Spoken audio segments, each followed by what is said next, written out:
여러분 안녕하세요. 자, 오늘은 지난 시간 뒤를 이어서 교과서는 81페이지와 82페이지 이렇게 넘어가는 바로 이 부분하고 프린트는 21페이지에 해당되는 부분에 대해서 이야기를 하도록 하겠습니다. 즉 이때 당시에 중세 유럽 세계가 점차 변화해 가면서 이른바 중앙집권 국가가 어떻게 등장하게 되었었는지에 대한 내용하고, 그 다음에 그와 거의 비슷한 시기 때에 이탈리아 지역에서는 완전히 새로운 세계가 시작이 되는 이른바 르네상스가 처음 시작되는 상황에 대해서 이야기를 하는 시간을 갖도록 하겠습니다. 자, 지금부터 볼 수 있도록 해볼게요. 3번 중앙집권 국가의 등장. 지난 시간 때는 이미 이른바 장원이 점차 해체가 되었었다는 얘기를 했었습니다. 그 전에 또 십자군 전쟁에서 이 전쟁 자체가 실패하게 되면서 교황권이 엄청나게 약화가 됐다는 얘기를 했었죠. 여러분들 보이다시피 여기 바로 이 교황권이 되게 많이 약화가 돼요. 그리고 또 한 가지, 영주들의 세력도 같이 약화가 됩니다. 여기서 영주, 귀족, 그 다음에 기사들, 같은 사람들이라고 생각을 하면 됩니다. 바로 이런 영주들은 당시에 전쟁터에서 되게 많이 나가서 싸움을 벌이면서 그 과정 중에서 죽는 경우가 정말 많았었고요. 그렇게 죽었던 그런 영주들의 영토를 바로 국왕이 전부 다 흡수하는 모습을 보여줬다 볼 수 있겠죠. 자, 이런 상황에서 역시 이 각 지역에 있었던 이 장원들이 흑사병 뭐 이런 것이 되게 많이 확산되면서 해체가 되게 됐었고, 이 장원이 해체가 되는 과정 중에서 자연스럽게 영주의 수입원이 줄게 되잖아요. 그러다 보니까 영주 세력도 점차 더 약화가 될 수밖에 없는 상황이 되었던 것입니다. 그 다음에 웃지 못할 일이 생기게 돼요. 이른바 화약과 대포 같은 것이 발명이 됩니다. 초창기의 화약과 대포는 그다지 위력이 센 것이라 볼 수 있었던 것은 아니었습니다. 대포가 발사됐다고 하더라도 이것은 한번 뻥 하고 터지면은 커다란 포탄 알이 그냥 날아가는 거예요. 이것이 날아가서 해당되는 부분에서 이것이 다시 그 안에서 펑 하고 터지는 게 아니란 말입니다. 자, 이랬었기 때문에 문제가 뭐가 생기게 됐었냐면 바로 이 포탄 알 자체가 굉장히 효용성이 있거나 했었던 것은 아니었습니다. 그렇긴 한데 다만 강력한 성들의 성문이라든가 성벽의 일부를 무너뜨리는 데는 확실히 사용하기가 좋았었던 측면이 있었던 것은 사실이긴 했었습니다. 거기다가 화약이 이때 당시에 들어오게 되면서 사람들이 총을 사용을 하기 시작을 했었어요. 이른바 우리가 알고 있는 임진왜란 당시 때에 일본군이 들고 왔었던 그런 총, 머스켓 총이라고도 보통 얘기하죠. 우리말로는 이제 화승총이라고 얘기하는데 바로 그런 형태의 심지를 치 붙여가지고서 심지가 타는 순간 빵 하고 쏘면은 총알이 날아가는 그런 형태의 화승총이 이때 당시에 들어왔었단 말입니다. 자, 그런데 문제는 여러분 생각해 보세요. 기사들은 갑옷을 입고서 칼 들고서 적들과 싸우는 상황입니다. 대포알과 그 다음에 또 한 가지 이 총알을 맞게 된다고 한다면 기사의 갑옷이 과연 기사를 보호해 줄 수가 있을까요? 사실은 있었습니다. 왜냐? 이때 당시에 이 대포알을 정면으로 맞았던가 아니면은 총알을 정면으로 맞았다고 한다면 당연히 기사도 죽었겠죠. 하지만 이것을 살짝 빗맞기만 한다고 한다면 잘하면 총알이라든가 대포알 같은 것도 튕겨나갈 수가 있었단 말입니다. 그리고 이렇게 하려고 하다 보니까 자연스럽게 기사들의 갑옷은 이런 총알과 대포알마저도 막아낼 수 있을 정도로 강력한 것이어야겠었겠죠. 문제는 뭐냐면 이렇게 하다 보니까 자연스럽게 이 기사들의 갑옷 자체가 굉장히 두꺼워진 겁니다. 여러분 생각해 보세요. 기사들의 갑옷이 두꺼워지게 된다고 한다면 말 그대로 이것이 철갑옷인데 철갑옷이 되게 두꺼워요. 자, 몸에 입었습니다. 그렇다고 한다면 이것을 입고서 걸어다니기가 쉬웠을까요? 여러분들 실제로 굉장히 어려웠습니다. 때문에 일반적으로 우리가 알고 있는 기사도 문학 뭐 이런 것을 보다 보면 일반적으로 봤을 때는 이 기사는 항상 혼자 다니는 것이 아니고 자기의 몸종과 같은 종자로 불리는 바로 이런 사람을 데리고서 다녀요. 그리고서 어떻게 하냐면 바로 전쟁터에 나가서 적들과 싸움을 벌일 때는 기사가 말을 탈 때에 종자는 바로 기사 앞에 엎드립니다. 그럼 기사는 바로 그 종자의 등을 밟고서 그 말 위로 올라가서 그래서 말을 타는 방식이었습니다. 그렇게 하지 않으면은 혼자서 말 타는 것 자체가 너무 힘들 정도였었던 거예요. 자, 그런데 문제는 뭐냐? 여러분 한번 생각해 보세요. 전쟁터에서 강력한 갑옷을 입고서 엄청나게 무거운 갑옷, 완전히 아주 그냥 천하무적이죠. 어떤 총알과 대포알이 날라온다고 하도 다 막아낼 수 있습니다. 근데 이제 가장 큰 문제가 뭐냐면 적들과 싸움을 벌일 때는 싸움을 할 수가 없는 거예요. 왜? 바로 적들이 저기에 나타가지고서 싸움을 하려고 한다면 칼을 한번 끄집어내가지고서 적들하고 싸움을 벌일 때 이야 이렇게 간신히 팔을 들어가지고서 적들 향해서 팔을 이렇게 내리치는데 이것이 제대로 싸움을 벌일 수가 있을 정도의 무게라고 볼 수 있겠습니까? 자, 심지어는 어떤 경우도 있었냐면 어느 날 갑자기 전쟁터에 나가는데 갑자기 저쪽에서 대포알이 날라왔어요. 대포알이 날라왔는데 나를 어떻게 하다가 빗맞게 됩니다. 이 기사는 바로 대포알을 빗맞았긴 했었으나 어쨌든 간에 말 위에서는 대포알 맞았기 때문에 바깥쪽으로 떨어져 나가요. 하지만 문제는 뭐냐면 그 다음부터가 문제입니다. 왜? 갑옷이 너무 무겁다 보니까 바로 이 기사는 절대로 이 말 위로 올라타서 적들과 싸울 수가 없었던 거예요. 그만큼 몸이 무거우니까. 그 다음부터는 이때 당시에 기사는 혼자서 바로 적들과 이제 갑옷을 입고서 이렇게 열심히 싸움을 벌여야 되는 상황이 벌어지게 됩니다. 이런 기사가 얼마나 적들과 싸워봤자 잘 싸울 수가 있겠습니까? 자, 이렇게 되다 보니까 자연스럽게 기사 세력 자체가 사실상 필요 없는 존재가 됐던 것입니다. 기사 계급은 더 이상 필요 없게 되면서 덤으로 있는 존재로밖에 전락을 할 수밖에 없는 그런 상황이 되었다라고 하는 것을 우리가 찾아볼 수가 있겠습니다. 그리고 이런 기사 계급들은 이때 당시에 자기들의 수입을 좀 더 많이 갖기 위해서 바로 신흥으로 떠오르고 있었던 세력,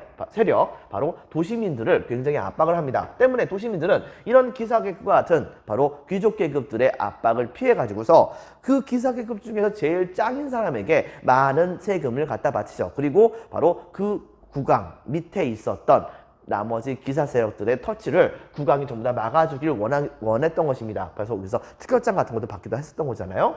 결과적으로 이때 당시 국왕은 바로 이 도시민들에게 재정적인 지원을 받게 되면서 이걸로써 자신만의 상비군을 만드는 모습을 보여줍니다. 그리고 새롭게 얻었던 왕령지를 그 지역을 다스리는 제후를 파견하는 게 아니고 직접적으로 그 지역을 다스릴 수 있는 자기의 명령만을 듣는 관료를 그 지역에다 파견하는 거예요. 그래가지고서 바로 그 지역에는 모든 수익대의 상당수는 왕에게만 이때 당시에 들어올 수가 있었고, 그 다음에 자기가 파견했던 지역의 관료가 마음에 들지 않는다고 한다면 그 사람의 월급 안 주고 잘라버리면 그만인 겁니다. 자, 이렇기 때문에 이때 당시에 이 국왕의 경우에는 자기의 왕령지 안에서 강력한 왕권을 보여주는 모습을 갖고 있었다라고 우리가 찾아볼 수가 있는 것이겠죠. 그리고 또 한 가지, 항상 준비된 군대를 만듭니다. 원래 봉건제 하에서는 바로 봉신들은 주군이 불렀을 때는 바로 자기네들의 군대를 끌고서 주군을 보호하러 나가고 적들과 싸우고 이렇게 해야 되는 것이 원칙인데, 가끔 가다 보면 이놈의 봉신들이 자기네들끼리 이합비산해가지고서 주군을 내쫓는 경우도 심심치 않게 있었거든요. 때문에 이때 당시에 국왕은 바로 이러한 봉신 세력과 같은 그런 세력들, 그리고 다른 경쟁 세력들을 확실하게 제압하기 위해서 애당초에 아예 해산을 하지 않고 직업적으로 군인으로서 존재하는 직업군인들, 이른바 상비군이라고 하는 그런 군대를 나름대로 갖추게 되는 모습을 보여줬다고 볼 수가 있겠습니다. 자, 이것을 도입하게 됨으로써 국왕권이 강화되는 모습을 보여줬다고 할 수 있겠죠. 자, 이때 당시에 교황권이 어떻게 무너졌었는지에 대해서 한번 살펴보겠습니다.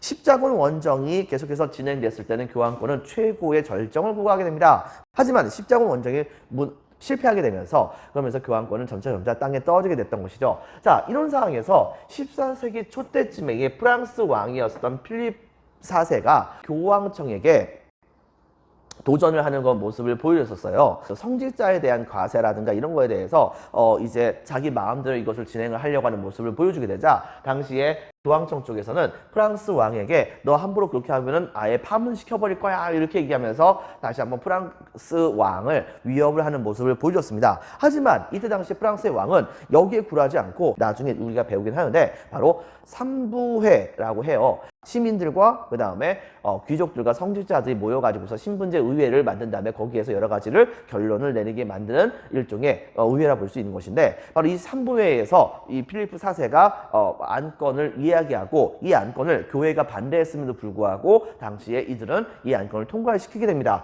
그래가지고서 여기에 대해서 교황청이 막 분노를 하려고 할 때쯤에 이때 당시에 프랑스 왕은 바로 이 교황청을 갑작스럽게 습격을 해가지고서 교황을 납치할 뻔도 했었어요. 나중에는 다시 이제 이 교황이 풀려나긴 했었지만요. 하지만 이때 당시에 연로하셨던 교황은 여기에 충격을 먹고서 그만 갑작스럽게 돌아가시게 됩니다. 근데 문제는 뭐냐? 그 다음번에 이제 교황을 뽑아야 되잖아요. 그런데 이때 당시에 다음 때에 뽑혔던 이 교황이 하필이면 프랑스인이었던 겁니다.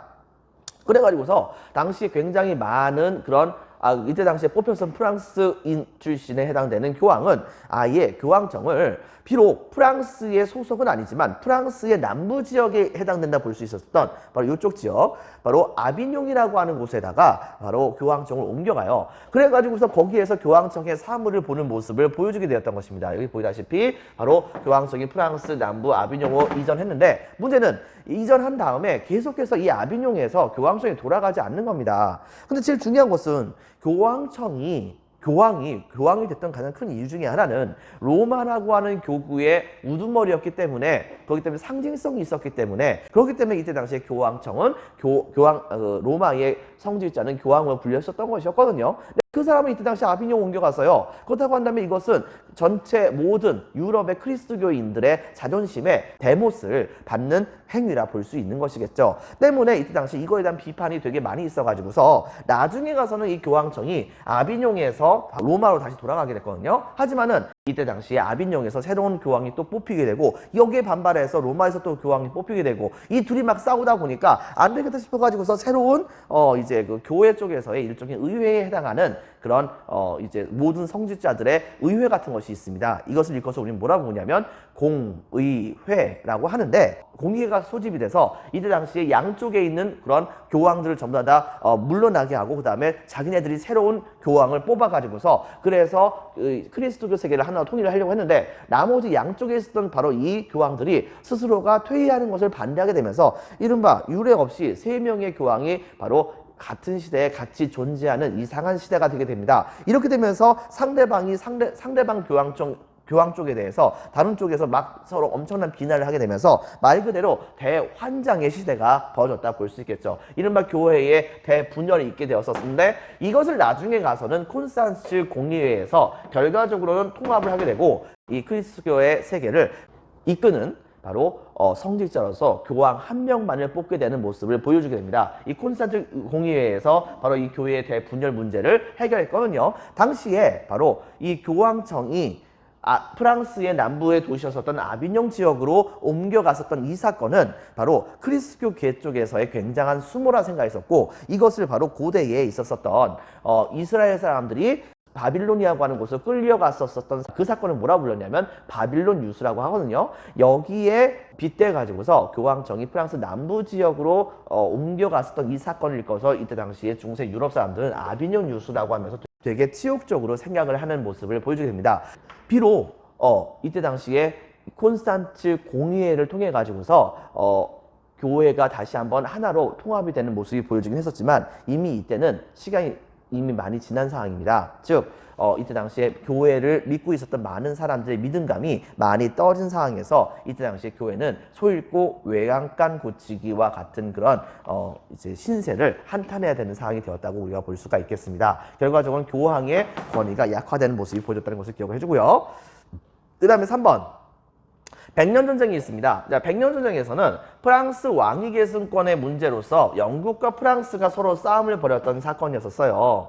자, 이것은 뭐냐면은 처음에 프랑스의 왕위는 사실은 그다지 그렇게 강했었던 사람들은 아닙니다. 전체 프랑스가 대략적으로 이 정도가 된다고 한다면, 이 정도에서 바로 이 프랑스의 왕은 파리라고 하는 도시의 한 그 지방관에 불과했었던 사람이었어요. 되게 작은 지역만 차지했었던 사람이었거든요. 근데 당시 이 봉건 사회의 전통 중에 하나는 바로 뭐가 있었냐면, 봉건 귀족의 딸이 결혼하게 된다고 한다면 그 딸에게도 영지를 주거든요. 바로 그 영지는 바로 지참금으로서 그 남편에게 주는 것이 원칙이었습니다. 때문에 이때 당시에 바로 그런 방식으로 여러 명의 귀족들과 프랑스 왕실이 결혼을 하게 되면서 그들의 딸들이 갖고 왔었던 그런 영지를 하나로 합쳐 나가게 되면서 프랑스의 직할지가 점점 더 넓어지게 되는 사태가 벌어지게 되었던 것이에요. 자, 이렇게 해가지고서 나름대로 이 프랑스의 왕이 좀 힘 좀 써볼까 하는 그런 시대가 됐던 상황이었는데, 문제는 뭐냐면 당시에 영국의 국왕도 바로 프랑스의 귀족들과 같이 결혼을 하는 상황이었습니다. 그런데 문제는 이 중에서 일부 지역은 바로 이 영국이 결혼을 통해서 그 땅을 가졌던 상황이었단 말입니다. 근데 문제는 뭐냐면 그 땅을 영국 국왕에게 줬었던 바로 그 지역의 이 프랑스의 귀족들은 바로 프랑스 국왕의 신하잖아요. 그러다 보니까 이게 좀 되게 꼬입니다. 즉 프랑스 국왕의 신하인 귀족이 영국 국왕에게 바로 자기 딸을 시집 보내면서 프랑스 내부에 있는 땅을 프랑스 내부에 있는 땅을 영국 국왕에게 바로 지창금으로 줬기 때문에 그 땅은 바로 영국 국왕의 소유기는 했었지만 결과적으로 이게 뭐가 되는 거냐면 프랑스의 국왕은 영국의 국왕에게 토지를 준 것에 해당이 된 것입니다. 때문에 영국의 국왕은 그 토지를 받은 대가로서 바로 누구에게 충성을 바쳐야 한다는 논리가 나오게 되는 것일까요? 바로 프랑스의 국왕에게 충성을 바쳐야 한다라고 하는 논리가 나오게 되는 겁니다. 대략적으로 여기 지역에 해당되는 지역을 이때 당시에 영국의 국왕이 가졌다고 한다면 이 땅을 바로 이 프랑스 국왕은 그다지 좋게 생각하지 않았던 것입니다. 통일적으로 국가를 통일하는 데 있어서 영국 국왕의 땅이 프랑스 내부에 있다는 것 자체가 말이 안 된다고 생각했었고, 그 다음에 또 한 가지 영국 국왕의 입장에서 본다고 한다면 어떻게 본다고 한다면 프랑스 국왕보다도 자기가 더 힘이 셀 수도 있는 상황이었는데 이런 프랑스 국왕에게 고개를 숙이면서까지 이 땅을 유지한다는 것이 좀 말이 안 된다고 생각했던 것이죠. 근데 그때 때마침 어떤 일이 벌어졌냐면 프랑스의 왕이 갑작스럽게 죽게 돼요. 근데 문제는 프랑스의 왕이 죽게 되면서 바로 왕의 유언에 따라서 바로 이제 사촌에 해당되는 사람이 대신 왕위를 계승을 했었거든요. 근데 문제는 뭐냐면 죽었었던 프랑스의 국왕의 누나가 영국 국왕하고 결혼한 거예요. 자, 이렇게 되다 보니까 영국 국왕과 사이에서 결혼하고 나서 그 사이에서 이제 다음 때에 영국 국왕이 즉위를 하게 됐던 것인데, 그 다음 때 영국 국왕의 입장에서 본다고 한다면 지금 현재 죽었었던 이제 사망한 프랑스의 국왕은 자기 입장에서 본다고 한다면 삼촌이란 말이에요. 그런데 삼촌이 바로 자기의 왕국을 사촌한테 준대요. 이렇게 한다고 한다면 이것은 어떻게 본다고 한다면 좀 불합리하다고 생각했던 것입니다. 왜? 영국의 국왕의 입장에서 본다고 한다면 요번에 죽었었던 프랑스의 국왕이 훨씬 더 왕가의 핏줄로만 본다고 한다면 비록 어머니 쪽이긴 하지만은 바로 훨씬 더 한촌 더 가까운데 왜 프랑스는 삼촌이 아니라 사촌에 해당하는 사람에게 왕위를 주냐 이거죠. 이것 때문에 이때 당시에 전쟁이 벌어지게 됩니다. 당시에 좀 자존심 굽는 일이 있었어요.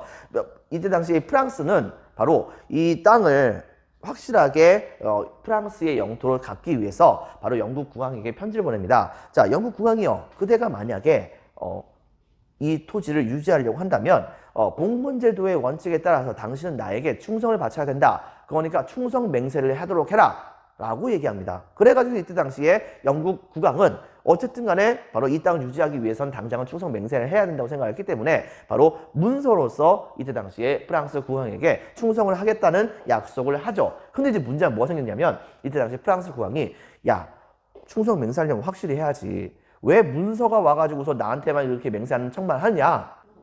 영국 국왕이요. 바로 네가 직접 나한테 와가지고서 충성 맹세를 해라. 라고 얘기를 했던 거예요. 근데 당장은 안 입고 와 죽겠지만 무릎을 꿇었었던 이때 당시에 영국의 국왕. 그런데 정도를 넘었잖아요. 와가지고 직접 와서 무릎을 꿇으라니. 그래가지고서 이때 당시에 곰곰이 생각하다가 바로 아까 전에 선생님이 얘기했었던 그 논리, 즉 이번에 새롭게 왕위를 계승했던 그 사람은 전 왕의 사촌에 불과했던 사람인데 나는 전 왕의 외가 쪽이긴 하지만은 바로 삼촌에 해당되는 건 살이다. 근데 어째서 삼촌에 해당되는 사람이 사촌에 해당되는 사람에게 밀려가지고서 프랑스의 국왕을 하지 못하느냐라고 하면서 그러므로 프랑스의 왕위 자리는 내 것이다라고 하면서 이때 당시에 전쟁을 터뜨리게 됩니다.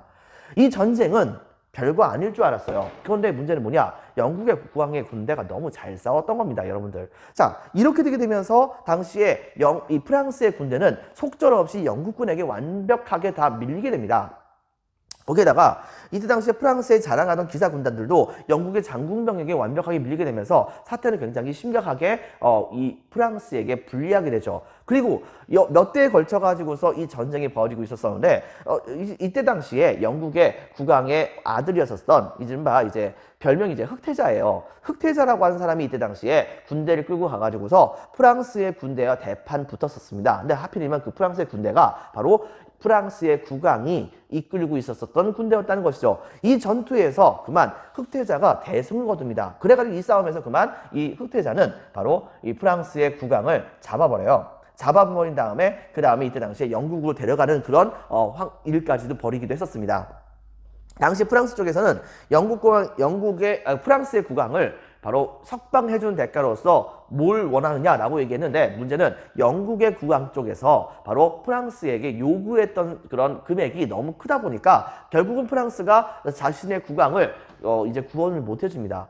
그러면서 이때 당시 프랑스 국왕은 영국에서 비참하게 삶을 마감을 했었어야 됐었어요. 하지만은 그 아들은 계속해서 왕위를 계승을 하게 됐었죠. 바로 그 끌려갔었던 이 프랑스의 왕이 바로 장이라고 하는 왕이었었습니다. 자, 그리고 그 뒤를 이어가지고서 그런 또 다른 프랑스의 왕이 즉위를 하게 되는데, 문제는 이때 당시에 바로 대규모의 군대를 끌고서 다시 한번 영국이 쳐들어오게 됩니다. 이 쳐들어오게 되면서 프랑스의 군대는 바로 그들과 맞서 싸워서 전투를 벌였는데, 그만 이 전투에서 바로 프랑스 군대가 완벽하게 패배를 하게 돼요. 그래가지고서 어쩔 수 없이 바로 프랑스는 영국의 요구사항을 들어줄 수밖에 없는 상황이 되었었고, 그 결과 당시의 영국의 국왕은 바로 프랑스 국왕의 딸과 같이 결혼을 합니다. 그리고서는 약속을 하게 됐었죠. 그것은 바로 무엇이냐? 바로 영국과 프랑스의 왕위는 바로 현재 나와 그 영국의 국왕과 같이 결혼했었던 프랑스 국왕의 딸 사이에서 낳은 자식이 바로 영국과 프랑스의 왕위를 계승한다라고 하는 내용을 이때 당시에 선포를 한 겁니다. 즉 프랑스의 국왕이 바로 영국 국왕에게 자기 딸을 시집 보내고 바로 자기의 외손자에게 프랑스의 왕위를 넘기겠다라고 하는 약속까지 할 정도였었던 것입니다. 자, 이렇게 해가지고서 사실상 영국이 거의 승리한 거나 마찬가지의 상황이 됐었어요. 그렇지만은 당시에 이거에 반대했었던 프랑스 국왕의 바로 왕세자가 남쪽으로 도망가가지고서 거기에서 친프랑스군을 이끌고서 이쪽 남쪽 지역에서 열심히 저항을 하고 있던 상황이었었거든요. 자, 이렇게 됐었을 때에 어떤 일이 벌어졌었냐면, 바로 아이러니컬하게도 당시에 영국의 국왕과 그 다음에 프랑스의 국왕이 같이 사망하는, 거의 비슷한 시기대에 사망하는 사태가 벌어지게 됩니다. 그리고 영국의 국왕과 프랑스 국왕의 딸의 바로 사이에서 낳았던 아들이 한 명 있었어요. 근데 이 아이가 그만 깐난쟁이 애기였던 것입니다. 이렇게 되다 보니까 이때 당시에 프랑스와 영국의 국왕이 바로 깐난쟁이 애기가 되게 되면서, 그러면서 영국도 마음대로 제대로 움직일 수 있는 상황이 못 됐던 것입니다. 자, 이런 상황에서 영국의 위세가 계속해서 높여갔고, 프랑스는 어쨌든 간에 잠깐은 한숨 돌릴 수는 있는 상황이었긴 했었지만, 당시에 프랑스의 왕세자는 시리에 빠져가지고서 하루하루 언제 내가 죽을까를 이제 고민하고 있었던 시대로 넘어가게 되었었습니다. 자, 그런데 어느 날 갑자기 왕세자에게 이상한 얘기가 들려왔었어요. 어떤 그 시골의 한 처녀가 신의 부르심을 받았다. 그래서 왕세자를 만나라 라고 하는 명령을 받았다고 해가지고서 자기를 찾으러 왔다는 소리를 이때 당시에 이 왕세자가 들었던 것입니다. 자, 그렇기 때문에 일단 이제 궁금하잖아요. 그래가지고서 그래 그렇다고 한다면 보자 라고 얘기했대요. 하지만은 하도 사기꾼이 많으니까, 그래가지고서 어떻게 할까 고민하다가 이때 당시에 왕세자는 한 가지 꾀를 냈다고 합니다. 자기 동생들도 자기 편이었었거든요. 그래가지고서 당시에 자기 동생을 왕좌에 앉혀놓고, 그 다음에 자기는 좌중에 전부 다 신하들 사이에 몰래 숨어 있습니다. 일부러 허름한 옷을 입었었던 것이죠. 자, 그렇게 하고서는 바로 이때 당시에 그 처녀가 들어와서 자기의 동생에게 왕이라고 칭하는지, 왕자 혹은 왕이라고 칭하는지, 혹은 나를 직접 찾아내는지, 이런 식으로 실험을 했던 거예요. 그렇게 해가지고서 신의 부르심을 진짜 받았는지 한번 확인해보기 위해서. 그런데 드디어 그 여자애가 이제 아련실로 딱 들어왔는데, 이때 당시에 이 아련실로 들어왔었던 그 여자애는 왕좌의 앞에 딱 가가지고 거기에서 인사를 딱 하려고 하다가 왕의 얼굴 딱 보더니 이렇게 얘기합니다. 그런데 지금 현재 왕자께서는 어디 계십니까? 이렇게 얘기하는 겁니다. 자, 이렇게 얘기하니까 이때 당시에 바로 많은 사람들이 웅성웅성 됐었었죠. 근데 갑자기 이 여성은 바로 몰래 몸을 숨기고 있었던 왕세자가 있는 쪽으로 성큼성큼 걸어가더니, 지금 여기서 뭐 하십니까? 바로 지금 하늘에 계신 그분께서는 당신에게 프랑스를 되찾으라고 말씀하셨습니다. 이렇게 가만히 있으면 안 됩니다. 저에게 군대를 주십시오. 그렇다고 한다면 제가 군대를 끌고서 적들을 전부 다 물리치고서 바로 프랑스를 구하겠습니다. 뭐 이렇게 얘기를 한 겁니다. 근데 그 사이에서 바로 그 왕세자를 찾는다는 것은 거의 기적과 같은 상황이었었거든요. 때문에 당시에 이 프랑스의 왕세자는 이 여자아이를 적극적으로 믿었던 것이죠. 그래가지고서 이 여자아이는 갑옷을 입고서, 정식적인 프랑스의 국왕이라고 한다면 이곳에서 대관식이 벌어진다고 불려지는 오를레앙이라고 하는 그런 성을 이제 수복을 하러 갔었습니다. 당시 오를레앙은 영국에게 함락당한 것은 아니었는데, 주변에서 하도 지원병이 안 왔기 때문에 하루하루 많은 그 성 안에 있었던 사람들이 전부 다 굶어 죽어가고 있던 상황이었어요. 되게 살기 힘든 상황이었었거든요. 자, 그런데 갑자기 잔다르크의 군대가 짠 하고 도착을 하게 되자, 그러자 이때 당시에 영국의 군대는 잔다르크의 군대와 싸움을 벌이려고 하다가 무슨 이유에서 이제 갑자기 그냥 후퇴를 해버립니다. 자, 이렇게 되게 되면서 결과적으로 어떤 일이 벌어졌느냐? 바로 이때 당시에 잔다르크는 오를레앙성을 회복을 할 수가 있었고, 그 결과 바로 프랑스의 왕세자는 그 성에 가가지고서 정식적으로 프랑스의 왕으로서 즉위를 할 수가 있었다고 합니다. 그리고 이 일이 있고 나서부터는 잔다르크는 항상 자기의 뒤에 군대를 끌고 가가지고서 맨날 앞장서서 적들과 막 싸움을 벌이면서, 그러면서 프랑스의 영토를 조금씩 전부 다 차려나가고 있었었죠. 문제는 프랑스의 입장에서 본다고 한다면 이 여자아이는, 이 여자 이름 바로 잔다르크입니다. 여러분들, 이 잔다르크라고 하는 여자아이는 바로 성녀죠.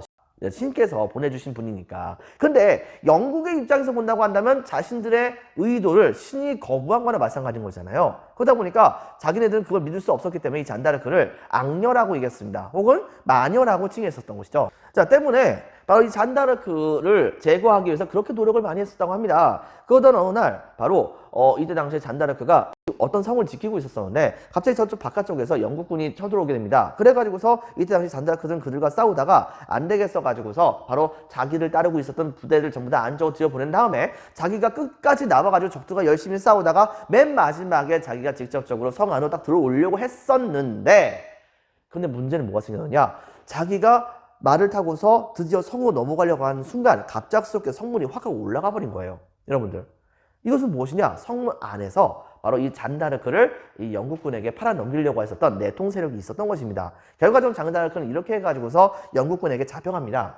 잡혀가게 되고 거기에서 난리가 났었죠. 근데 문제는 뭐냐면 잔다르크가 바로 신의 사자라고 불렸었던 사람이잖아요. 그러다 보니까 일반적인 왕이 재판하기에는 분명히 부담감이 컸던 것입니다. 때문에 이 잔다르크를 그 종교 재판을 펼쳐가지고서 잔다르크에 대해서 단죄를 하려고 했었습니다. 당시 종교재판에서는 이렇게 얘기를 했었대요. 잔다르크여, 그대가 비록 신의 사자고 이해하지만 신의 바로 섭리를 어겨가지고서 어떻게 여성이 남자의 옷이라 볼 수 있는 갑옷을 입고 다닐 수가 있겠는가? 그대가 만약에 바로 갑옷을 입지 않고 여자들의 옷을 입게 된다고 한다면 용서해주겠다, 뭐 이런 식의 얘기를 했던 것입니다. 근데 그 다음날 어떻게 됐냐? 진짜 잔다르크가 갑옷을 벗어버리고 여자의 옷을 입어버렸어요. 근데 문제는 뭐냐면 영국군이 잔다르크가 그렇게 입을 줄 몰랐거든요. 근데 이때 당시 그렇게 갈아입다 보니까 잔다르크를 죽여야겠는데 이렇게 하면 분명히 잔다르크가 살 거 아니에요. 그래가지고 이거 안 되겠다 싶어가지고서 어떻게 했냐면 그날 밤 몰래 병사들을 시켜가지고서 잔다르크가 갇혀있는 감옥에 들여보낸 다음에 잔다르크가 입고 있었던 바로 이 여자의 옷을 박박 다 찢어버립니다. 결과적으로 여러분들 잔다르크 앞에서는 갑옷밖에 없었던 것이죠. 때문에 잔다르크는 어쩔 수 없이 이 갑옷을 입을 수밖에 없었고, 이걸 봤었던 이때 당시 종교재판관은 바로 이 잔다르크를 마녀로 간주합니다. 그래서 이 잔다르크를 이때 당시에 화형을 시켜버렸었죠. 자, 그런데 이제 이때 당시에 프랑스의 국왕은 잔다르크를 위해서 뭘 했었느냐?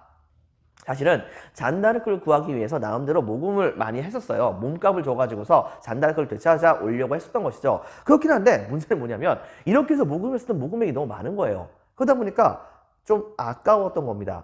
잔다르크를 구하는 것보다는 바로 이 돈을 가지고서 자기의 군대를 더 많이 만드는 것이 중요하다고 생각했던 거예요. 그래가지고서 어떻게 했냐면 당시에 이 모금되었었던 그런 모든 돈들을 이 프랑스의 국왕이 그냥 다 먹어버립니다. 근데 대신에 다만 잔다르크가 화형당했다는 그런 소식을 듣는 순간 바로 자기 휘하에 있었던 성직자들을 시켜가지고서 다시 종교재판을 열어가지고, 그래서 잔다르크는 마녀가 아니고 성녀다라고 하면서 이렇게 이제 잔다르크의 신분을 바꿔줬다 볼 수 있겠죠. 프린트 21페이지 오른쪽 위에 나와 있는 그 사람이 바로 잔다르크입니다. 이것을 같이 여러분 기억을 해주기 바랍니다.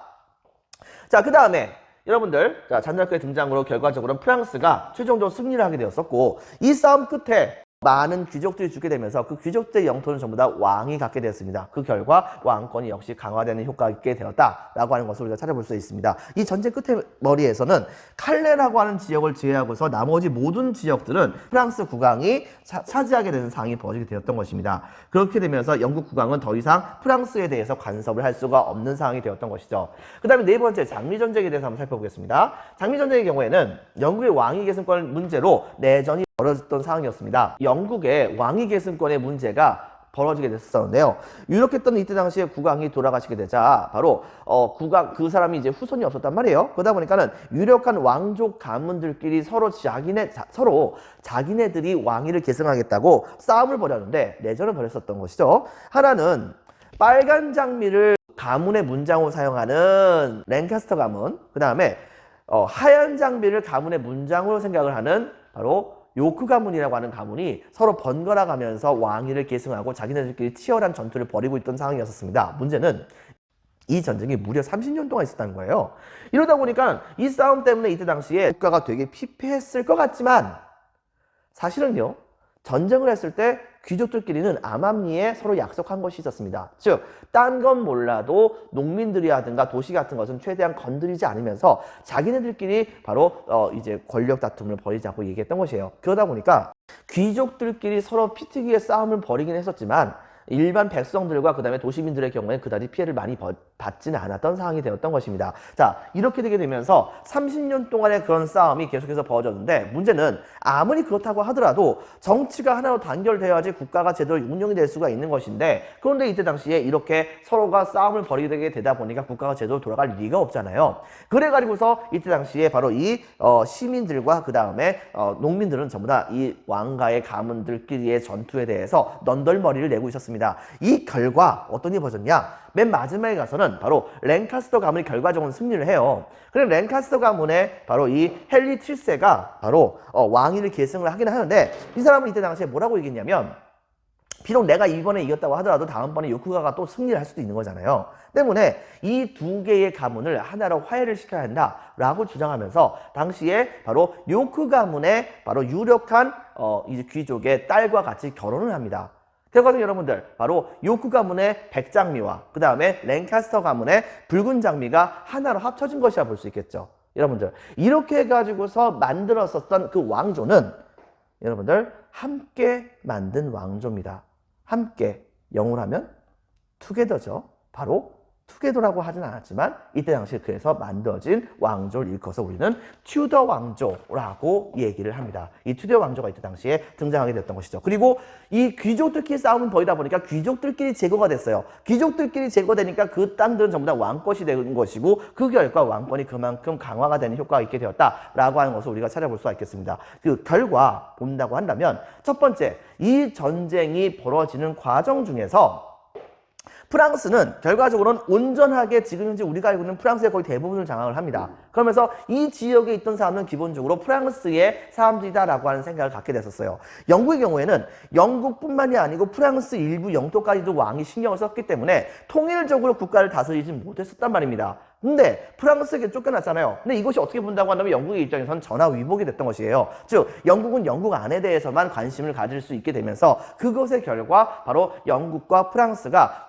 하나의 국민국가로서 성장하는 데 효과가 있게 되었던 것입니다. 즉 국민들은 내가 바로 프랑스의 국민이다, 영국의 국민이다 라고 하는 인식을 갖게 되었던 것이고요.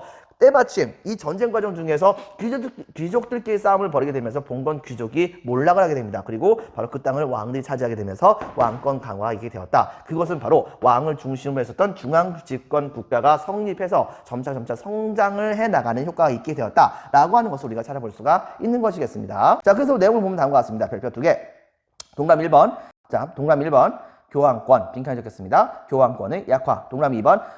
장원의 해체로 인한 영주, 빈칸에 적겠습니다. 영주 세력 약화. 동그라미 3번. 화약과 대포 사용으로 인한 기사계급 몰락. 동그라미 4번. 국왕에 대한 상공업자, 도시민들의 재정 지원 등이 있었습니다. 자, 그 다음에 동그라미 5번. 이렇게 되면서 관료제와 상비군의 도입으로 자, 국왕권이 강화가 됩니다. 그리고 동그라미 6번. 그러면서 이전보다는 상대적으로 왕권이 되게 많이 강화가 되는 효과가 있었다라는 것을 기억해 주세요.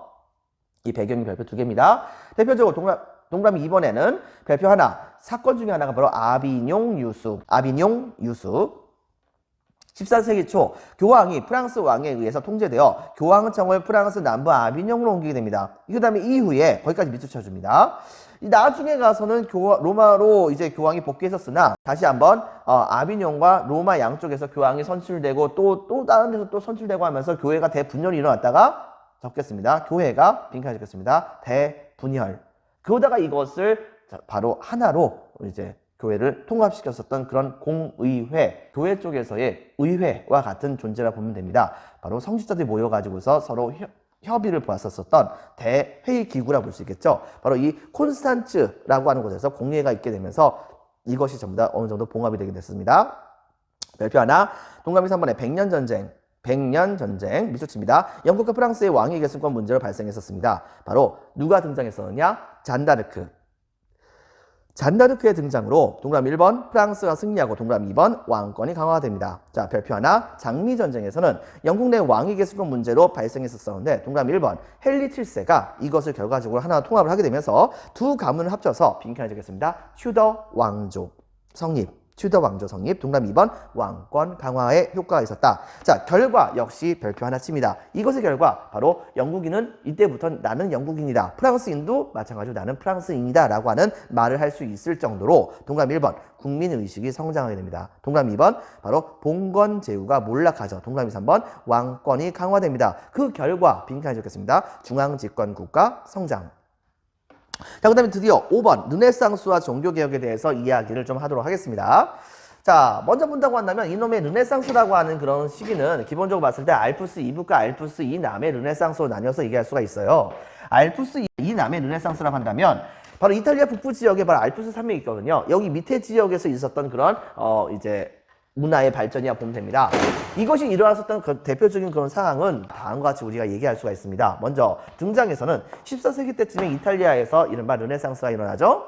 자, 먼저 이것의 가장 큰 이유 중에 하나는 여러분들 중세인들은 전부 다가 신을 너무 사랑했습니다. 근데 문제는 자기 자신과 인간에 대해서 돌아보려고 하는 생각을 갖지 않았어요. 그러다 보니까 자연스럽게 신학은 엄청나게 발달했을진 몰라도 인간 생활에 대해서는 그다지 발전을 하지 못하는 문제가 있게 됩니다. 그 정도가 고대 그리스 로마 시대 때보다도 엄청나게 떨어지게 됐었어요. 때문에 그런 의미에서 중세시대를 암흑기라고 보통 얘기를 합니다. 그런데 당시에 이탈리아 지역은 고대 로마가 시작됐던 곳이었었잖아요. 이러다 보니까 자연스럽게 이탈리아 지역에서는 고대 로마의 여러 가지 문화유산들이 많이 발견되거나 아니면 아예 존재했었습니다. 어떨 때는 가끔 가다 보면 땅 파다 보면 땅 속에서 조각상이 막 나오고 막 이랬단 말이에요. 여러분들. 자, 근데 이제 문제는 그렇게 해서 발견됐던 조각상들이 너무 예뻤던 겁니다.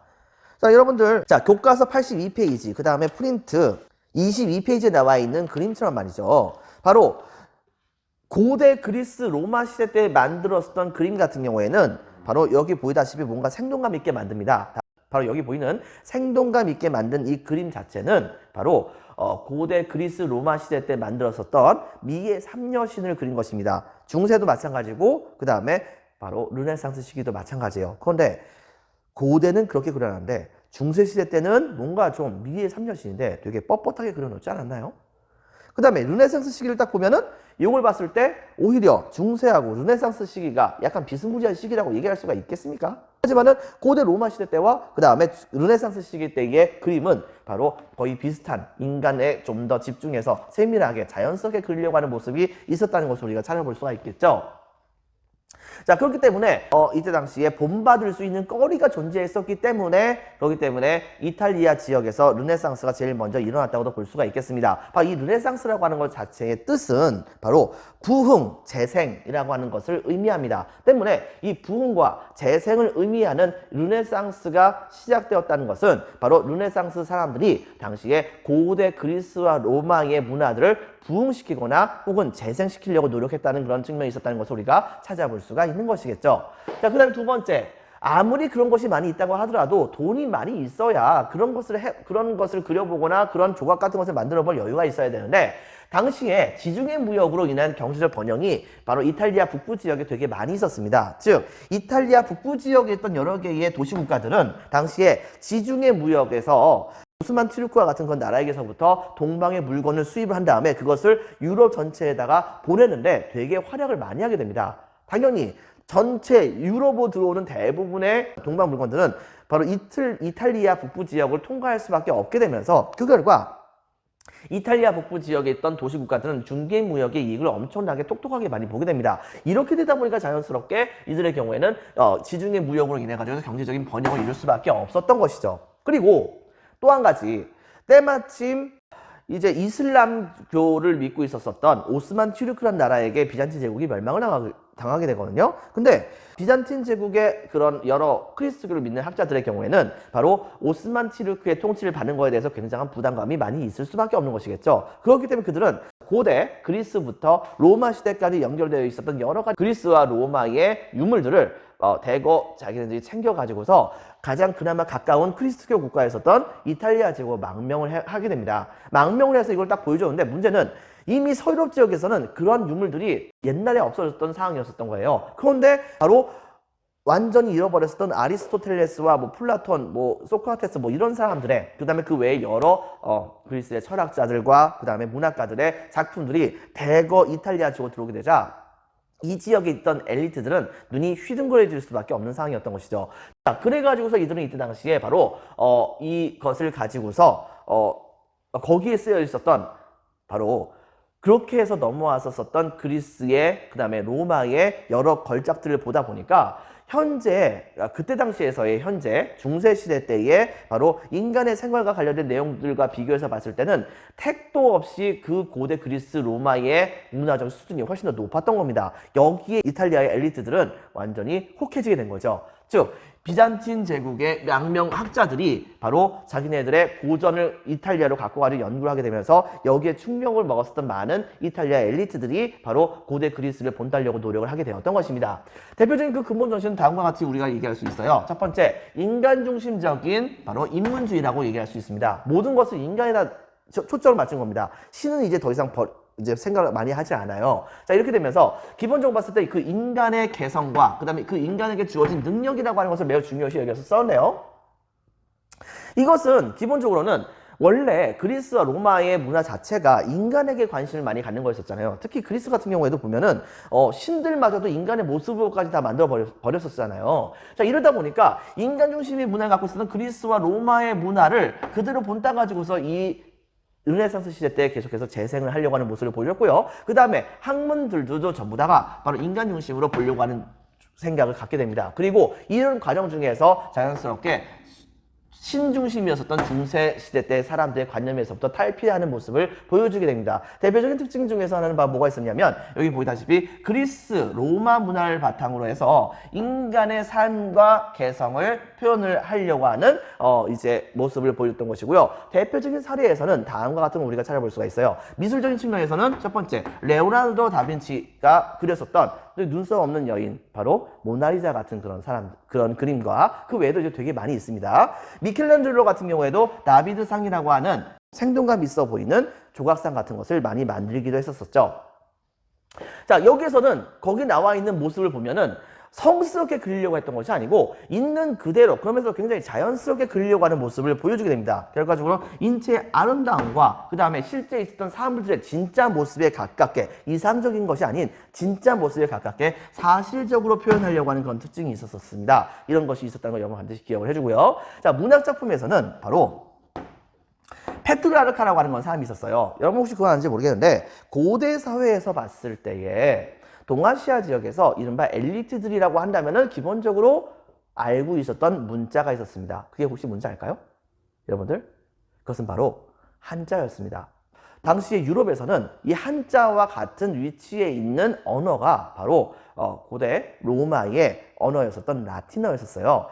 이때 당시 페트라르카도 이 라틴어의 작품에 따라 가지고서 바로 자신의 명성이 휘날리기를 원했던 사람이긴 합니다. 하지만 오히려 이때 당시 이 페트라르카는 라틴어가 많이 변해가지고서 세속화된 그런 형태의 언어인 이탈리아 언어를 통해가지고서 바로 시를 많이 남깁니다. 그 시가 바로 이 페트라르카를 훨씬 더 유명하게 만들었다고 하죠. 페트라르카의 여러 가지 서정시가 여기에 포함되고요. 그 다음에 단테라고 한 사람이 신곡이라고 한 책을 만들었었어요. 신곡은 새로운 음악이 아닙니다. 여러분들, 신곡은 바로 내용은 이런 거예요. 이 단테라고 한 사람이 내가 꿈을 꾸고 있었었는데 근데 꿈속에서 어렸을 때 자기가 사랑했던 첫사랑 베아트리체라고 하는 사람이 이미 죽었습니다. 근데 그 사람이 와가지고서 당신이 나를 사랑하는 그런 마음을 너무나도 이제 감동적으로 봤었던 하늘에 계신 신께서 나를 통해서 당신을 이끌어가지고서 바로 죽은 다음의 세상에 대해서 한번 볼 수 있도록 해주겠다라고 하면서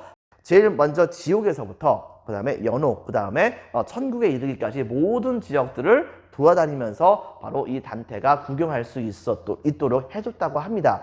책의 내용은 그거예요.